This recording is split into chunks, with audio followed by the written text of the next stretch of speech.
Mga boss, magandang araw. Welcome back ulit sa Facebook page natin. Sa video ito, meron po tayo ulit malapit nang matapos na Honor type Jeep. Sa naghahanap po ng box type or buo yung roll bar, kung tawagin po ito ay box type. Ito po, malapit nang matapos. Kompleto po siya. Bali, ang kulang niya na lang po is yung kanyang upholstery. Kung makikita nyo po yung forma, napakakinis na mga bossing. Ayan, nagkikinangan sa kinis. Bali, Toyota 4K ang engine nito. Pakikita ko sa inyo yung kanyang loob.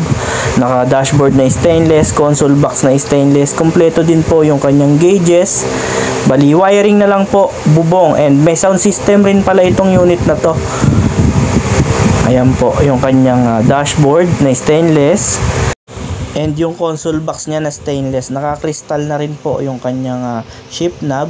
Pakita naman natin yung kanyang engine bay, tapos na rin pinturahan. Ayan po, bago rin yung battery, may pan para sa radiator. Naka-racing filter na rin. Bali, sobrang kinis na itong unit na to mga boss, lalong-lalo na sa personal. Ayan po, bali box type po siya, bago lahat ng gulong. Toyota 4K engine, 4-speed ang transmission. Ayan, simpleng-simple lang pero napaka-poging tignan. Ayan po. Sa magtatanong ng presyo, nasa comment section. And yung contact number namin at location nandyan na rin sa comment section. Bali, sa mga interesado, PM lang kayo sa mismong Facebook page namin para mapag-usapan natin yung final na presyo. Bali, yun lamang po. Maraming salamat sa inyong lahat.